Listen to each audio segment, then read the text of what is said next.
Tengo el gran placer de dar la bienvenida al señor Primer Ministro de la República Islámica de Pakistán, a quien invito a dirigirse a la Asamblea General.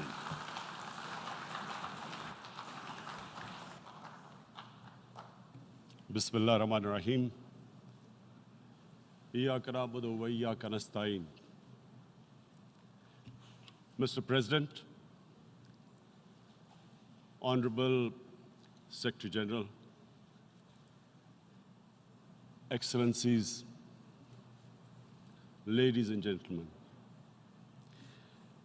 I feel honored today to represent my country at this forum of world leaders, where we have a chance to discuss problems that the world is facing. I want to talk about a lot of problems, but just 4 today. And I especially came to this forum despite a difficult time in my country, facing challenges. I would not have come, but because I feel that there are some very urgent problems which the world must address. So first of all, I start with climate change. So many leaders have talked about climate change. But Mr. President, I feel that there is a lack of seriousness. Perhaps world leaders do not, some of the leaders who can do a lot, do not realize the urgency of the situation. We have a lot of ideas, but as someone said, ideas without funding is mere hallucination. Pakistan, I'll give you start with my own country. Our country is amongst the top 10 nations in the world which are most affected by climate change. We depend upon our rivers. We are mainly an agricultural country. And 80% of the water in our rivers comes from our glaciers. The glaciers, not just on the Pakistani side, even India. The river, the 80% of the water in Ganges and the Indian rivers also comes from the glaciers, from the Himalayan glaciers, Karakoram, Hindu Kush. And these glaciers are melting at quite a rapid pace. We detected already 5,000 glacial lakes in our mountains. And if this keeps going, if nothing is done, we are scared that humans are facing a huge catastrophe. In my country, when my party came to power in the province of KP, we planted 1 billion trees in 5 years. Now we've set ourselves a target of 10 billion trees in Pakistan. Idea being to counter this, the effects of global warming. But one country cannot do anything. This has to be a combined effort of the world. My optimism comes from the fact that humans, the Almighty has endowed humans with great powers. We can do anything, provided our survival instinct is stirred up. And this is really what I hope that the United Nations will take a lead in this. There must be more emphasis. Richer countries must be pushed. Countries that are responsible for, mainly are responsible for greenhouse gas emissions. They must be pushed because our country contributes minuscule amount to greenhouse gases. So I feel that the United Nations must take leadership in this. My second issue for me right now is even more critical. Mr. President, every year, billions of dollars leave the poorer countries and go towards rich countries. Billions of dollars siphoned off by the ruling elites of the developing world. And they find their way into Western bank accounts, offshore accounts, tax havens, expensive properties hidden behind companies bought in Western capitals. Mr. President, this is devastating the developing world. This is causing more poverty, debts. It's impoverishing the developing world. The difference between rich and poor countries is growing because of this. Money laundering, which happens because money leaves the poorer countries into rich countries, is not treated the same as, for instance, money from drugs or terror financing. The seriousness which terror financing and money from drugs, the way it is treated, it's not the same. The way the poor countries are being plundered by their elites. It's not happening. In my country, when I took charge of our government a year back, in the 10 years preceding that, our total debt went up 4 times. The debt we had accumulated in 60 years, just in 10 years, it went up 4 times. As a result, the total revenue we collected in 1 year, half of it went into debt servicing. How are we going to spend money on our human beings, 220 million people, when half the money is going into debt servicing? Because our country was plundered by the elites, the ruling elite. And easily they could get the money out. And when, Mr. President, we located properties in Western capitals bought by this money through corruption and money laundering, located the properties of these corrupt leaders, we find it so difficult to retrieve it. That money, if we retrieved that money, we could spend on our human beings. But it's so difficult. The laws protecting these criminals. We do not have the sort of money to have expensive lawyers and spend millions and millions of dollars. We need help from the rich countries. And Mr. President, it's critical. The rich countries must show political will. They cannot allow this to happen. How can the poor countries spend money on human development, which the United Nations asks, SDG? How are we going to do it when this money can easily leave our countries?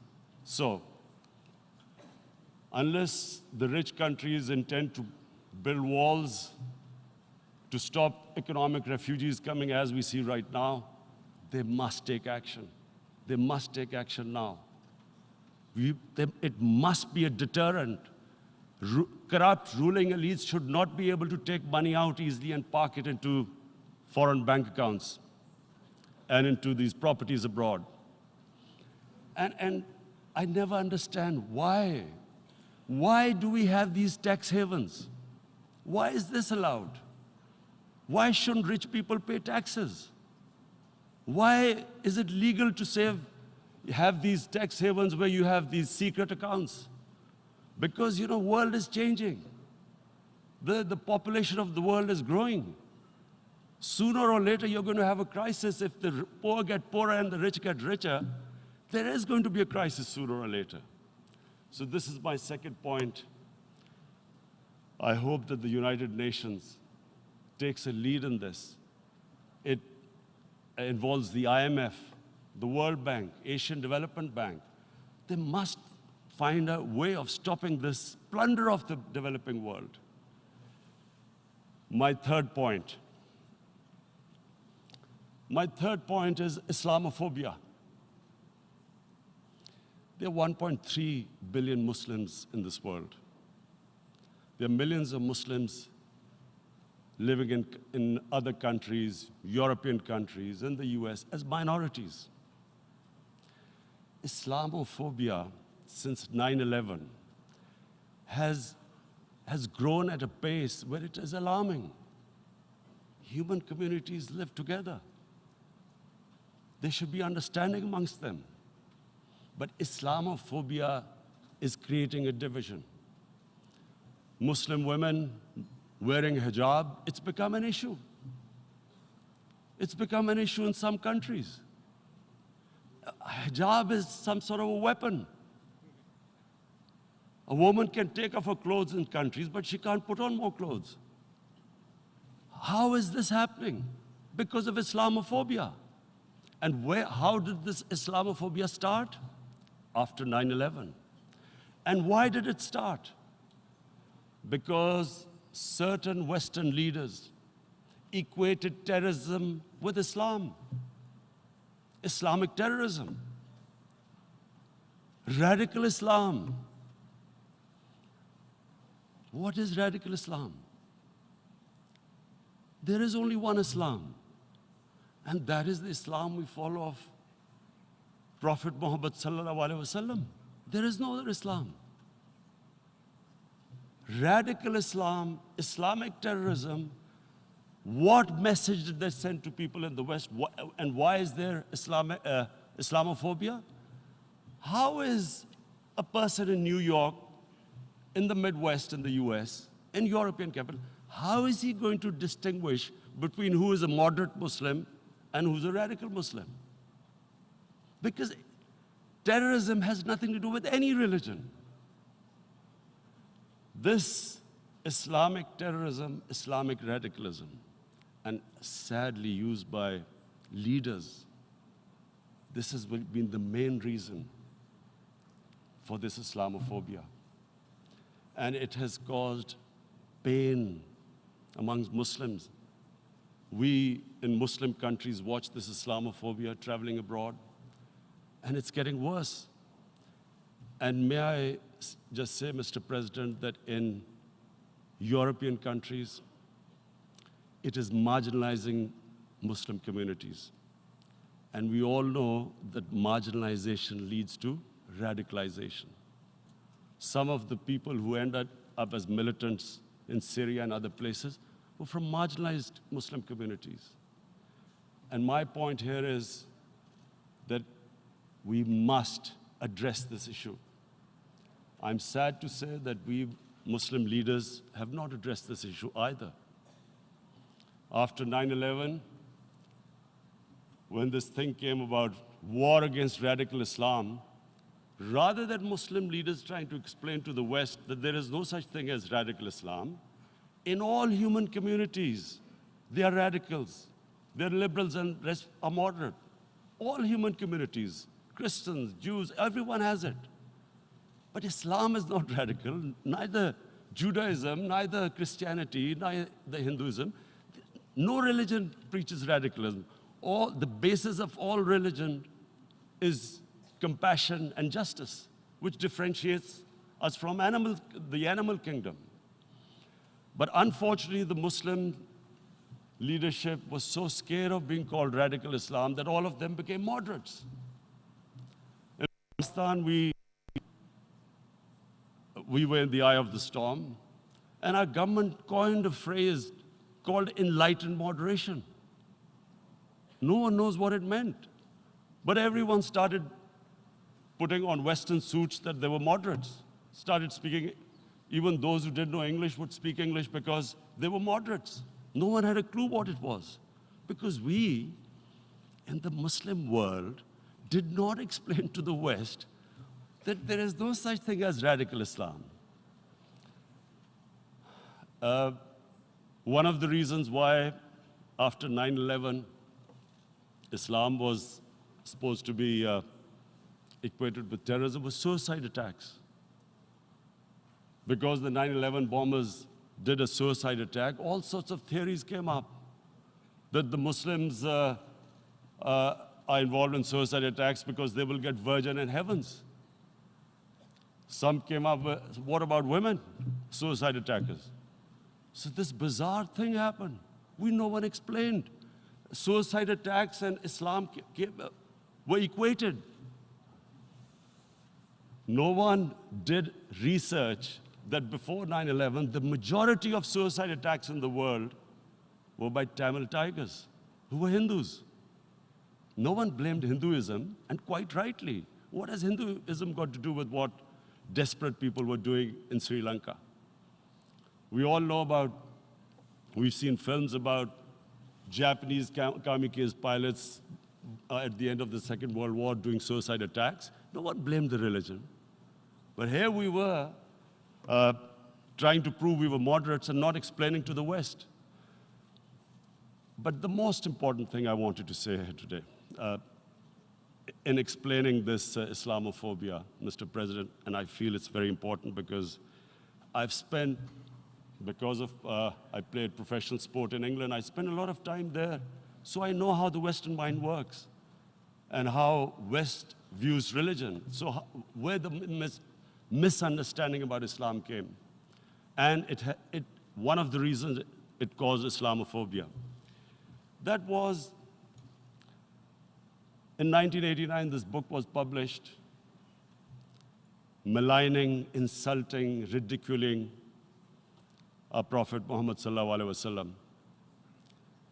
And there was a reaction in the Muslim world.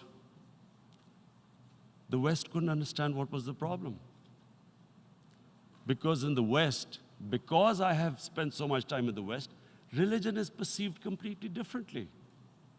They don't look upon religion like we do. And so, Islam was supposed to be an intolerant religion. It was against freedom of expression. And Islam took a real beating 30 years ago. I still remember it became a watershed.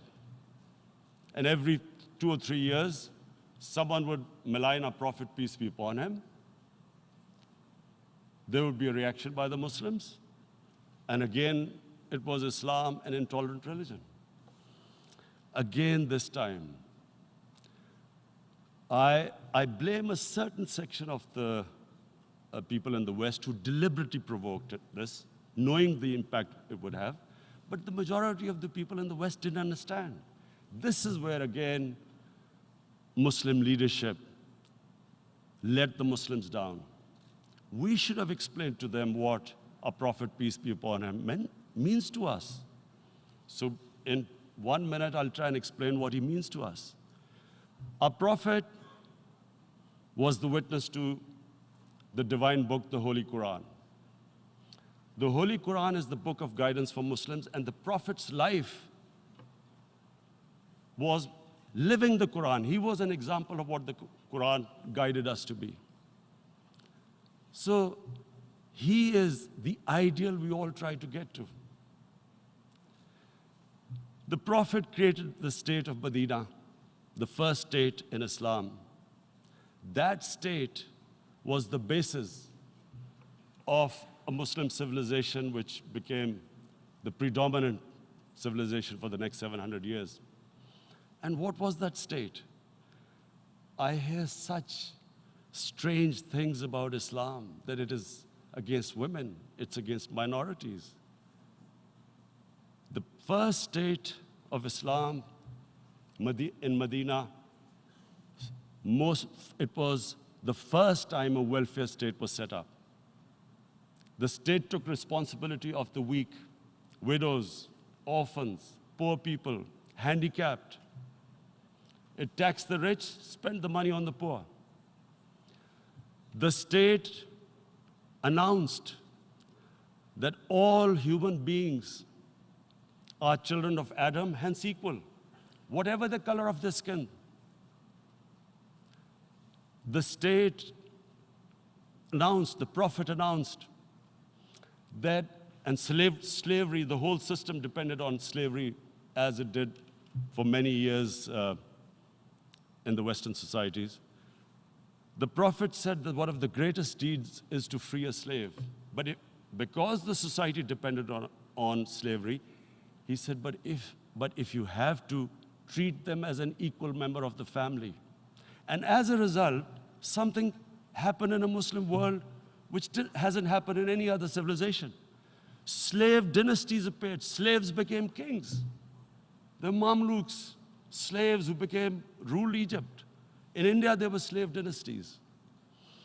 And then, with minorities, again, you hear that Islam is supposed to be against minorities. Let me just make this clear. In Islam, the Prophet announced that everyone was free to practice his religion. It was a sacred duty to protect the places of worship of all religions. He announced that every person is equal in front of law, whatever his religion or his color. And this incredible case, and I always quote this, that the fourth Khalifa, the head of state of Medina, he lost a court case against a Jewish citizen. So, number one, it showed there was a rule of law, no one was above law. And number two, that a Jewish citizen was an equal citizen. So, Mr. President, when a Muslim society is unjust to its minorities, it is going against the religion of Islam and our Prophet, peace be upon him. So, it is important to understand this. The Prophet lives in our hearts. When he's ridiculed, when he's insulted, it hurts. As we human beings understand one thing, the pain of the heart is far, far, far more hurtful than physical pain. And that's why the Muslims react. And I always thought that if I ever had the stage, I would try and explain this to the world community, especially to the Western community, because having lived in the Western community, people didn't understand this. When I first went as a teenager to England, there was a comedy film on Jesus Christ. It's unthinkable in Muslim societies. So we need to explain that, look, in a human community, we must be sensitive to what causes pain to other human beings. We have, in the Western society, and quite rightly, the Holocaust is treated with sensitivity because it gives the Jewish community pain. That's all we ask, that do not use freedom of speech to cause us pain by insulting our holy prophet. That's all we want. And now, the number fourth point, Mr. President, and this is the most critical point, is the reason why I especially came here.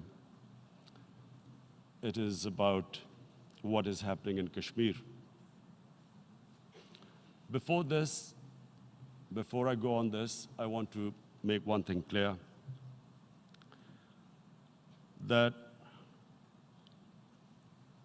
when we came to power, my first priority was that Pakistan would be a country which will try its best to bring peace.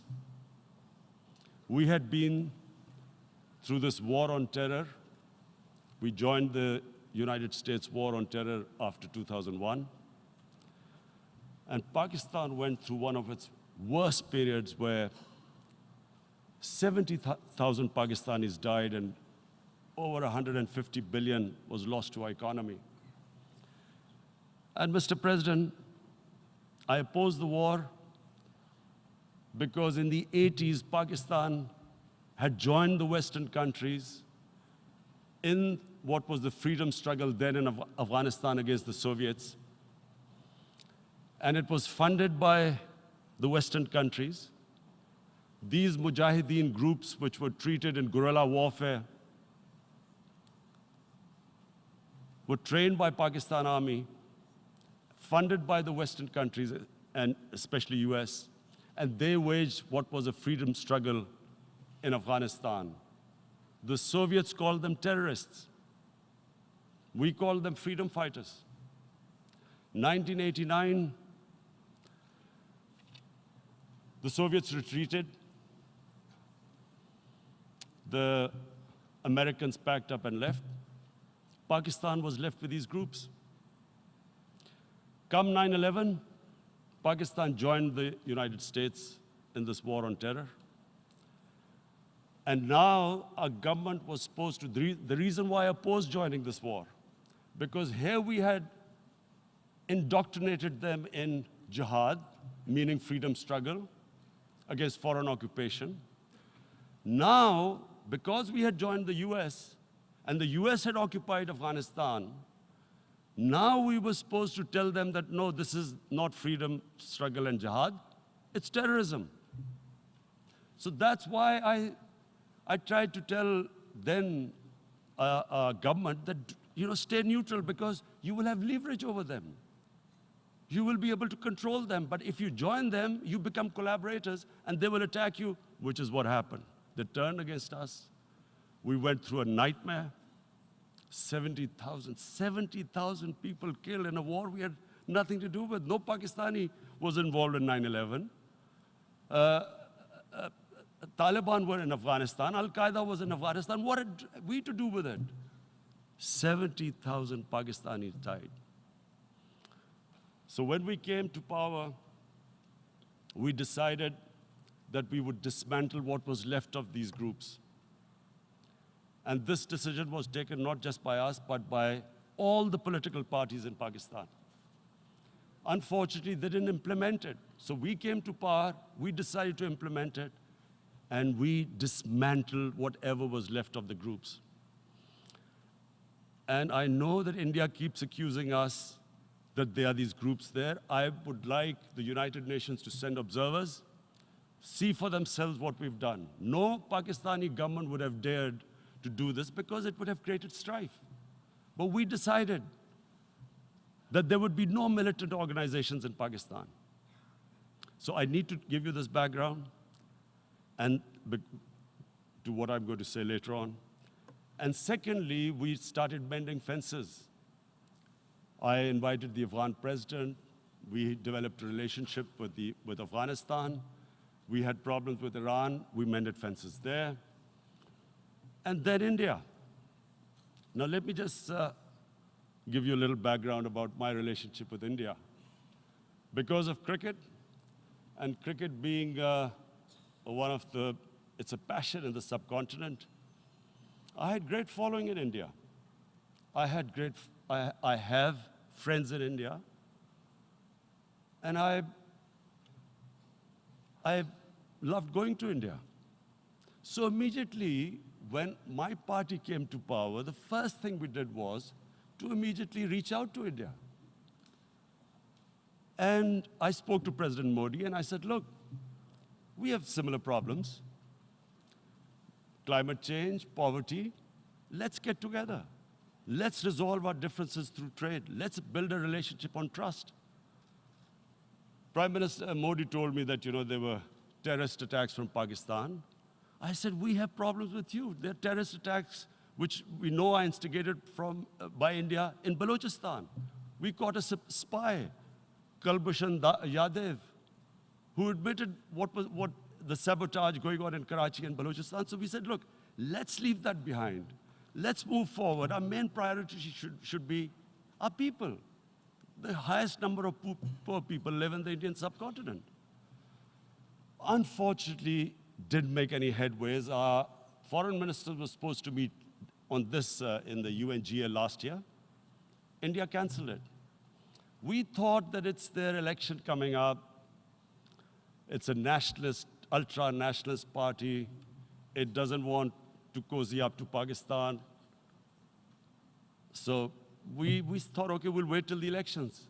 Meanwhile, a 20-year-old Kashmiri boy, whose father said was radicalized by the security forces in Kashmir, blew himself up on an Indian convoy. Immediately, India blamed us. I spoke to the Indian public on television. I said, if you give us any iota of proof, we will immediately take action, because we've clamped down on these groups. Rather than sending us any proofs, they sent their jets in, they bombed us. We retaliated.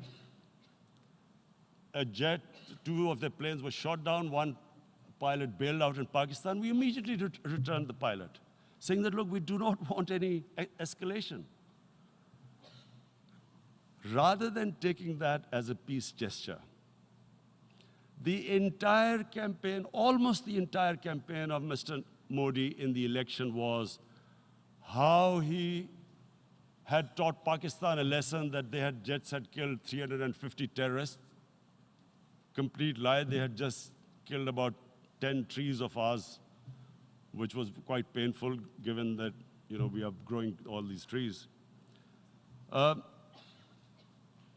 He then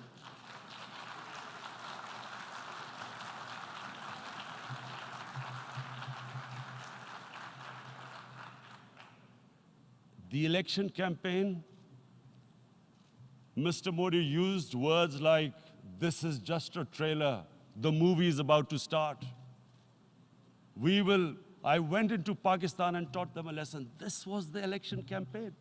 Okay, so we thought, us politicians make all these statements to win elections. So, okay, after elections, we'll get back to our normal relationship. Well, the moment the elections ended, we approached India, no response, but then we discovered they were trying to push us in the FATF blacklist to bankrupt us. That's when we realized there was an agenda. And that agenda became obvious on the 5th August when India went against 11 United Nations Security Council resolutions, which say that Kashmir is a disputed territory and the people of Kashmir have the right of self-determination. They went against that. They went against Simla Accord, which is about bilateral, sorting out our differences through bilateral means, went against that. They actually went against the Indian Constitution. Illegally, they revoked Article 370, which gave Kashmir the special status. They got an extra 180,000 troops there. Total number of security forces in Kashmir now are 900,000. And they put 8 million people of Kashmir under curfew.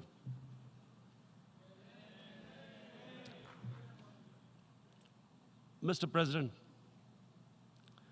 now I just briefly want to make the people understand, how can anyone do something like this? And for that, I have to explain to you what is RSS. RSS, Mr. Narendra Modi is a life member of RSS. RSS was an organization that was inspired by Adolf Hitler and Mussolini, came about in 1925. They believed in racial purity, racial superiority. They also believed they were an Aryan race like the Nazi believed they were an Aryan race. All that I'm saying can be verified. This is the time of information revolution. You can Google all this, what I'm saying.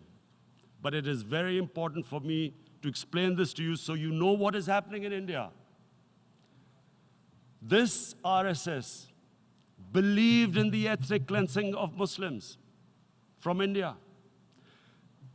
At one point, there was racial superiority of the Hindu race. Secondly, it was hatred for the Muslims and for the Christians, because they believed that this golden age of Hindu civilization was stopped because of Muslim rule centuries back, and than the British rule of India. So it was racial superiority and hatred for Muslims and Christians. This is openly stated. You look at the founding fathers of RSS, Golwalkar and Savarkar. Just Google them and you'll find out. And this ideology of hate is what murdered the great Mahatma Gandhi in 1948. It was this ideology of hate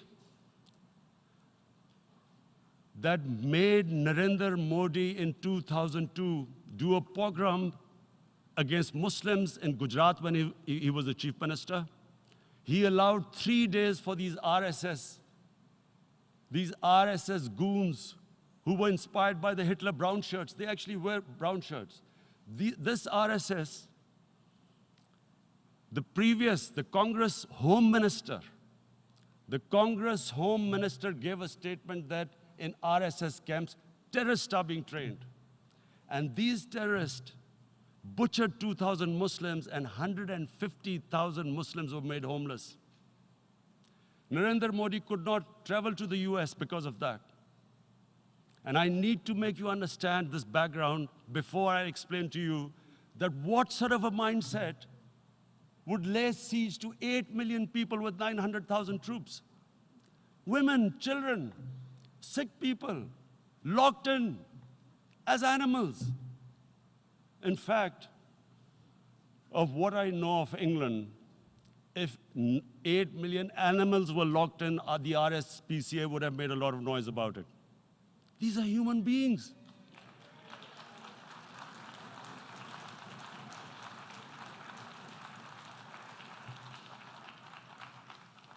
And Mr. President, what comes with racial superiority, these illusions of Aryan superior race, is arrogance. The two go together. And it's arrogance that makes people make mistakes and do stupid things. Cruel things like what Narendra Modi has done. It's sheer arrogance. And it's arrogance that has blinded him from the fact that what is going to happen when the curfew is lifted? Has he thought about it? This hasn't been thought through. What is he going to do when he lifts the curfew? Does he think that people of Kashmir will quietly accept the status quo because India has changed the constitution and taken away the special status? They'll accept that? Mr. President, 100,000 Kashmiris have died in the past 30 years because they were denied the right given by the United Nations, the right for self-determination. 100,000 have died and 11,000 women have been raped. There are 2 human rights, United Nations human rights reports on this. The world hasn't done anything because India is a huge market, 1.2 billion people. Sadly, the material prevails over the human. But this has serious consequences. Again, I repeat, that's why I'm here. Look, what is going to happen when the curfew is lifted will be a bloodbath. The people will come out. There are 900,000 troops there. They haven't come to, as Narendra Modi says, he's done this for prosperity of Kashmir. This is supposed to be for the development. These 900,000 troops, what are they going to do when they come out? There'll be a bloodbath. Has he thought it through what happens then? Mr. President, has anyone thought that what happens when there is a bloodbath? What do you think the impact will have on people of Kashmir? What do you think they will think? The way they have been boxed in their houses, treated like worse than animals, no rights. Thousands of all the political leadership has been arrested, taken out of Kashmir. Even those Kashmiri leaders who were pro-India have been taken out. 13,000 boys have been picked up and taken to God knows which destinations. So what do they think? What will the people of Kashmir do when they lift the curfew? They will be out in the streets. And what will these soldiers do? They will shoot them. They've already used pellet guns, blinded young boys. In the last 6 years, the 5 years, the oppression that has gone on in Kashmir. And so, Kashmiris will be further radicalized. Mr. President, there will be another Pulwama. And guess what? India will blame us. They're already blaming us. They're saying all this is happening because of Pakistan. One of their defense ministers said, there are 500 terrorists lined up on the border to go in. Why would Pakistan send 500 terrorists when there are 900,000 troops? What impact are they going to make? What will they do? And why would? Don't we know that the moment there is some terrorist attack, all that will happen is there'll be further cruelty and oppression of the people of Kashmir. We will just give the 900,000 troops to further crush the people of Kashmir. And then we'll give the Indian government an excuse that, look, Pakistan is a terrorist state, and this mantra that has gone on, Islamic terrorism. The moment you use this catchword, Islamic terrorism, the whole world turns away. No one talks about human rights. You can do whatever you want, which is what has happened in Kashmir, because they keep using this word, Islamic terrorism. And this is what they're doing right now. What do we benefit from further increasing the cruelty on the people of Kashmir? And why would we want this? But there is no other narrative left for India. As when they lift the curfew, whatever happens, Pakistan will be blamed, and there is always a danger of another Pulwama.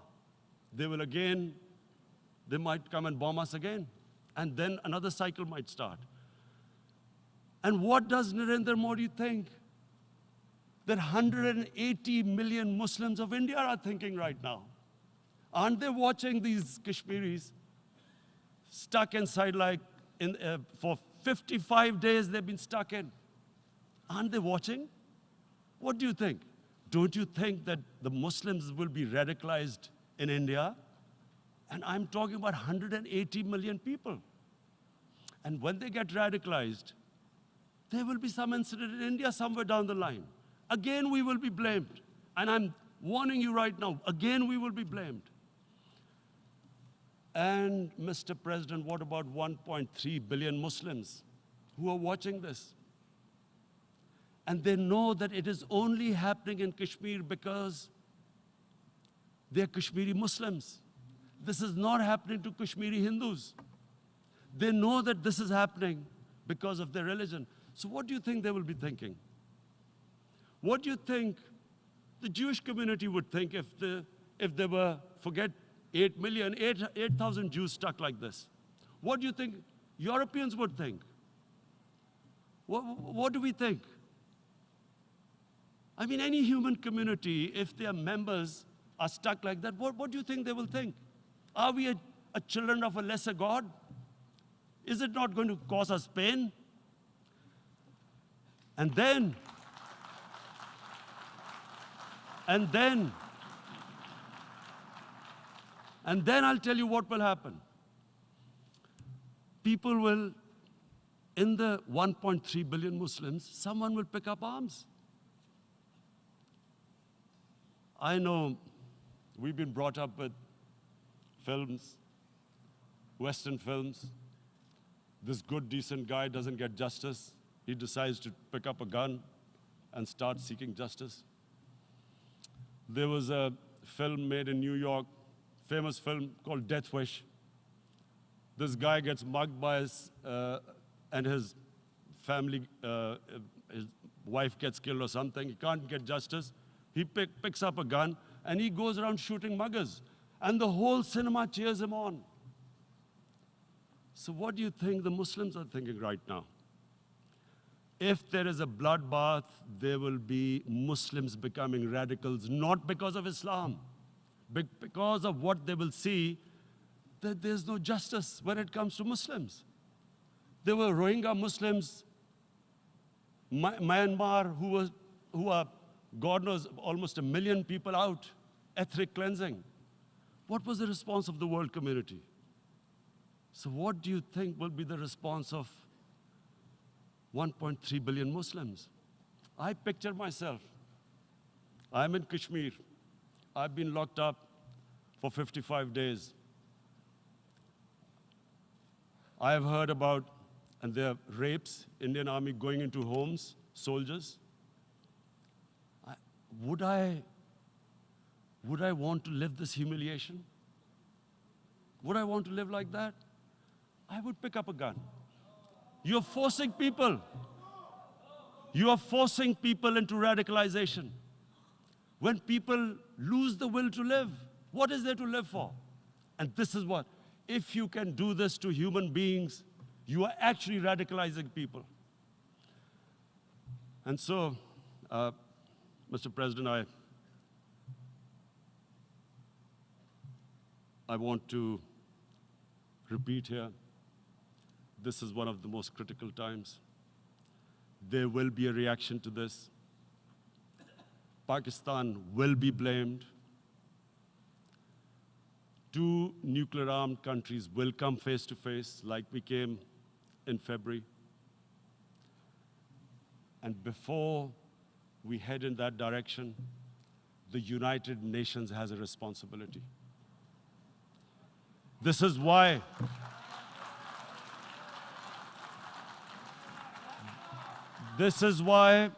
the United Nations came into being in 1945. You were supposed to stop this happening. I feel we are back to 1939, Munich.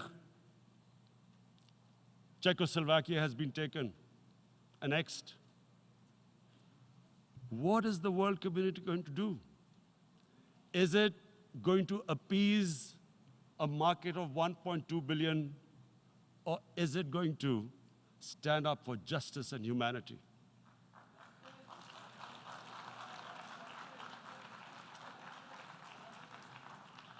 If this goes wrong, you hope for the best, but be prepared for the worst. If a conventional war starts between the 2 countries, Mr. President, if a conventional war starts, and anything could happen, but supposing a country 7 times smaller than its neighbor is faced with the choice, either you surrender or you fight for your freedom till death, what will we do? I ask myself this question. And my belief is, La ilaha illallah, there is no God but one. And we will fight. And when